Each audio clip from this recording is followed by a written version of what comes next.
Dependent on what data? This one, the economy shrinks for a second straight quarter. Joining us now, SocGen Subhadra Rajappa, Jim Bianco of Bianco Research. Subhadra, let's start with you.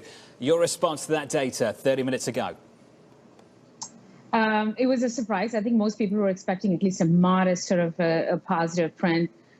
Negative, close to negative 1% print is definitely something that, you know, catches your eye. And you also have the fact that you have 2 quarters of negative growth. Yes, it's not a recession, doesn't feel like a recession, but it's certainly going to grab our attention. But this, you know, the price action in the bond market today is really what data dependence is all about, where you get a weak print and the market almost immediately reacts to the weak print. So you're going to see this volatility in the market for the coming weeks and months. Down 10 basis points at the front end, just below 290 at 289 on a 2-year. Jim Bianco, your thoughts, sir?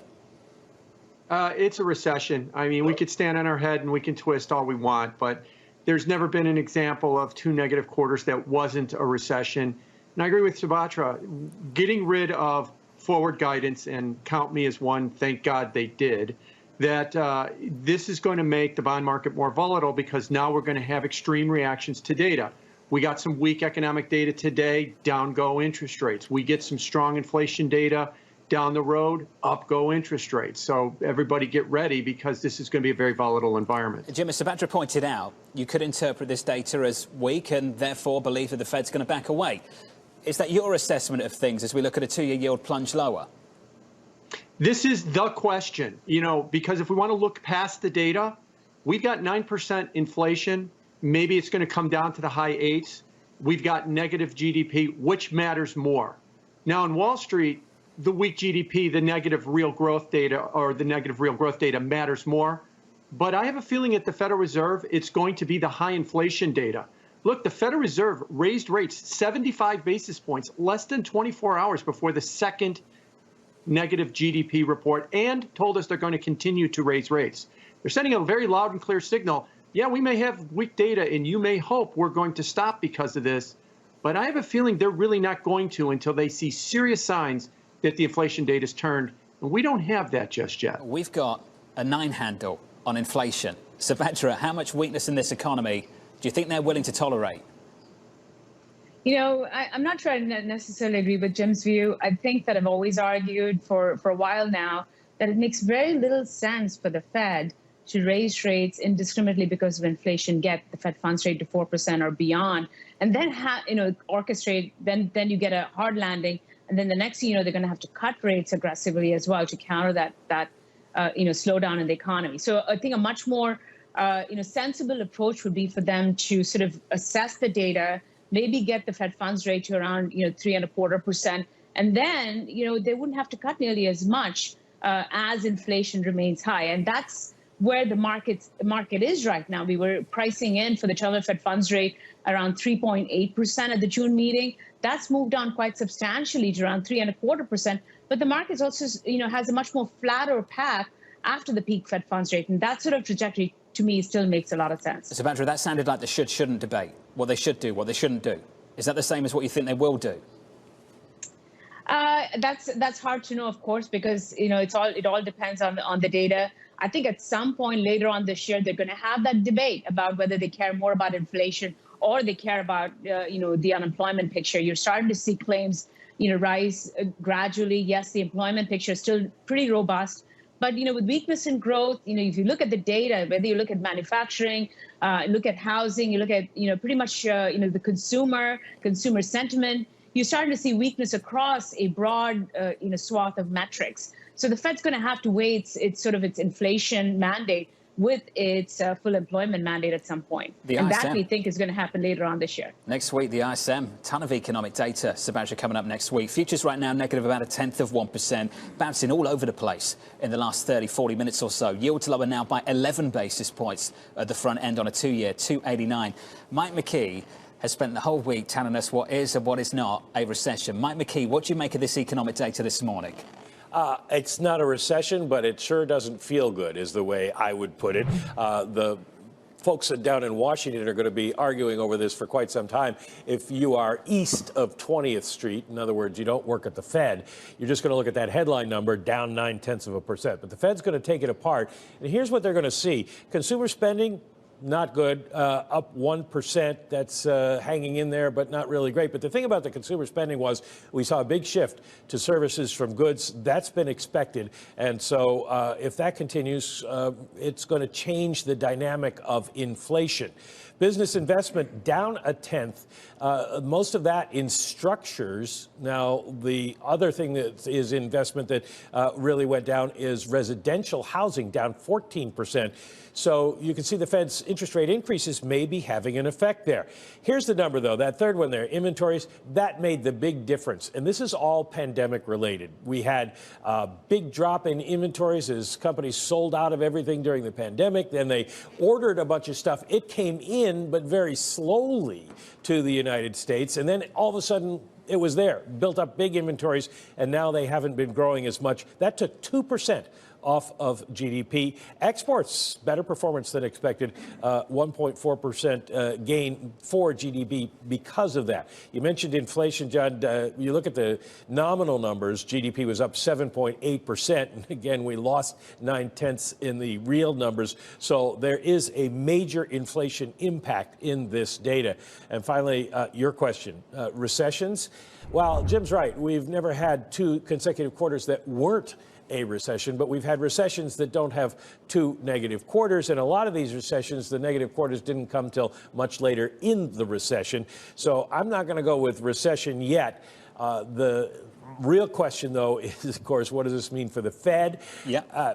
Nothing at the moment, because they're going to take apart the numbers. They're going to look, and they've got a lot of data between now. A couple CPIs, PCE. We'll have 2 jobs reports before then, and putting it in a way you'd understand, John, trying to figure out today what the Fed is going to do on September 21st. September 18th, Chelsea at Liverpool. Tell me the score. Yeah, I've got no idea. Yeah, and that's the problem, exactly. right? We've got CPI August 10th, we've got CPI September 13th, and we could be in a radically different place. Mike, this is going to be a battle about labels and what to call this, and I get all that. Here's another label. Can we call this stagflation now?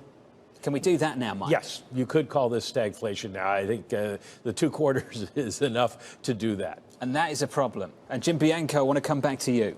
In that world, is bad news good news for this market? Oh, I think so. And I think it has been that case. So if you go to a week from tomorrow when we get the payroll report, we get another strong payroll report plus 300,000 like the last one. That will be perceived as good news in the payroll front is going to be bad news for the markets because it will make the Fed go harder. If we were to get a weak number, that would be perceived as good news, kind of like what you see today, that the reaction is to a weak GDP report was to reduce the probability of a 75 basis point hike in September, and immediately the futures markets bounced. And look at the reaction in the bond market. We're down 16 basis points at the front end today. In Germany, Sabadra, on a day we just had a really hot inflation print. Sabadra, what do you make of how the bond market is responding to the incoming information, both on output, economic data, GDP and the like, labour market data, and inflation, headline CPI, wages, etc.?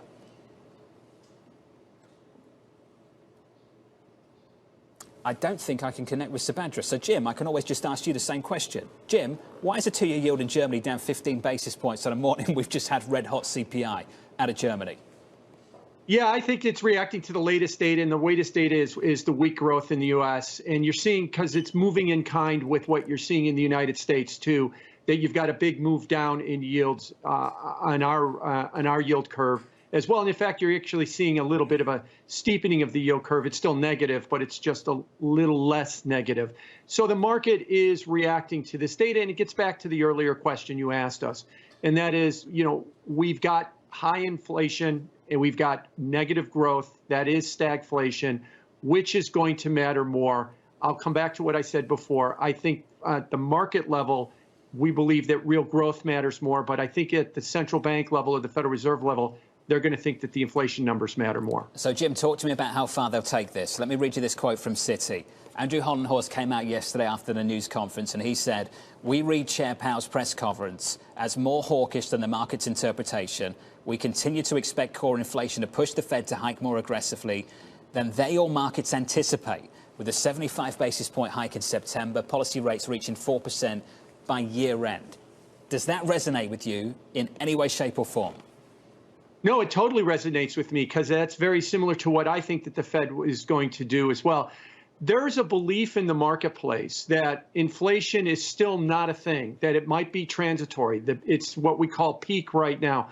The idea that the Fed has abandoned forward guidance is data dependent. There's a hope that over the next 2 or 3 months, the inflation data will clearly show a peak, both core and headline, and that will give the Fed room to back off on the rate hikes. If that happens, that's true. But I tend to be in the camp that the data is going to be the inflation data is going to be a little bit more sticky, especially the core data is going to be sticky. Look, the shelter numbers are going to almost guarantee that you're going to have very strong core inflation numbers.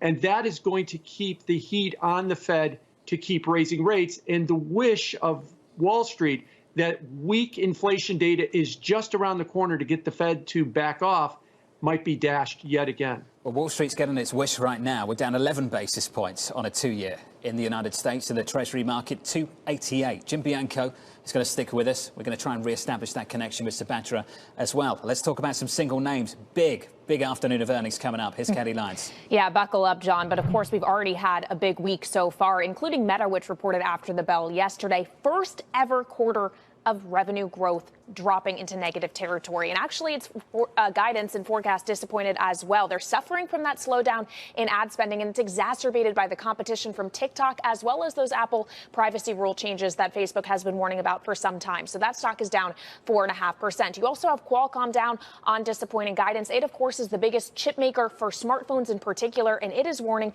that a weakening economy is going to mean consumer spending on mobile devices goes down. That stock down 3%. You also have Baxter International down about 7.5%. It's a healthcare supply company, cut its full year forecast, citing supply chain challenges and inflationary pressures. All stories we have heard before. One more positive story out there, not related to earnings, basically anything in the clean energy space, getting a huge bid today after that deal inked between Joe Manchin and Chuck Schumer on clean energy spending. One of those stocks, Plug Power, up a whopping 17% before the opening bell, John. Kelly, thank you. Coming up, the recession debate down in D.C. We're not trying to have a recession, and we don't think we have to. I don't think the U.S. economy is in recession right now. I can't guarantee you much in life, but if you go down to Congress this morning and ask a Republican if we're in recession, they'll say yes. If you ask a Democrat, they'll probably say no. We're going to cover that next.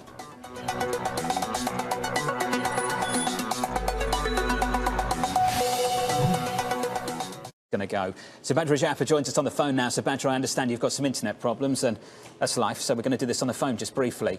The chairman says we're at neutral on Fed funds. How does he know? Well, no, I don't think he knows, and I don't think any of us know where neutral is exactly. We will know when he's, hiked well beyond neutral and you see a meaningful slowdown in the economy. But, honestly, it's going to be very, very hard for them to know exactly where neutral is. I mean, Bill Dudley has, in your show has, long argued that the neutral Fed funds rate is around 4%. But, those things change quite meaningfully. If you start seeing a meaningful slowdown in growth, it's going to be very tough for the Fed ultimately, regardless of where neutral is, for them to continue to raise rates indiscriminately because inflation remains high. So they're going to have to balance, if you will, their mandate between inflation and employment. And if it starts to show up in the labour market in a more pronounced way, then those two sides of that mandate are going to be in more obvious conflict. Subhadra, great to catch up with you as always. Subhadra Japa there. Jim Bianco. Jim, what do you make of this debate down in Washington? This is not new. If you go back to the late 1970s, the prominent economist Alfred Kahn spoke in front of Congress. Back then, the Carter administration was trying to redefine a recession, and he referred to it as a banana. And we don't have a banana, or whether or not we have a banana. And it just feels like we've just gone right back to where we were nearly 50 years ago, and nothing has changed. It's always been political to decide whether or not there is a recession or whether or not there isn't. But what we do have is real growth slowing quite dramatically the second consecutive quarter. And we might not be done, because remember, the reason that we're having a hard time understanding this is that we have positive real growth. It's just not faster than the inflation rate. And if the inflation rate stays strong in the third quarter, we might have another negative quarter in the third quarter, and that will just further embolden this debate. Jim, look at this move on the front end this morning. We're down 17 basis points on a 2-year to 282, 10-year down 12 to 266. Jim, there is this feeling, you and I speak to a lot of people, you hear them on this show. There's a feeling that people think we're going back to 2019 again. Low rates again, low growth, buy tech, all of that. Jim, are you pushing back against that as well? Yes, I've been really pushing back hard about that argument. And what that means is that the pandemic meant nothing, in that people do believe that the economy is still fundamentally the same economy as it was pre-pandemic. And I've argued it really isn't. There's been a change in the economy. Now, don't mistake that for dystopian. It's different. And one of the things, if you want one example, is the enormous amount of work from home. It changes your lifestyle, my lifestyle. It changes the consumption basket. That's why we've got, I think, chronic supply chain problems, and we need to have a revamp of the entire system. Instead, we keep saying, just wait, inflation will go away, people will return back to the office, everything will go back to 2019. But until we're ready to have that conversation that this economy needs to be restructured, I think we're going to continue to stay with problems. And you see that with the markets today. This is a typical 2019 response in the markets. Yeah. Weak real data, interest rates plunge. What about inflation? Well, the inflation data we're hoping is going to match that in the future. Now, it very well may, but so far it hasn't. Jim, this raises really big questions about the Fed funds rate. And even if it does peak sometime soon, how long it stays there if you believe inflation is going to persist for a whole lot longer? Yeah, the thing to keep in mind about the funds rate, the Fed likes to say that neutral is positive real 0.5%. Now, what that means is the inflation or the interest rate is 0.5% above the inflation rate. Now, it doesn't have to go to 9.5 because inflation will probably come down some. But look at wages. Wages are growing at 5%.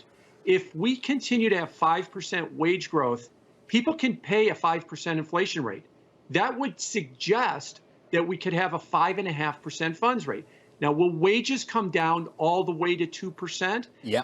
Well, that's going to be tough because the Atlanta Wage Tracker says that people that switch jobs are getting about a 6.5% raise, where people that stay at their job are getting about a 4% raise. So there is an incentive by employers to pay up for talent, and they're doing it, and they're going to continue to do it. So as long as we have strong wages, yeah, we won't have 9% inflation, but we might have 4 or 5. And if we have to get to positive real rates, there's a lot more we have to go with on the funds rate. Jim Bianco this morning, straight out the gate, recession with the R word, front and center. Jim, good to catch up, buddy, as always. Coming up the morning.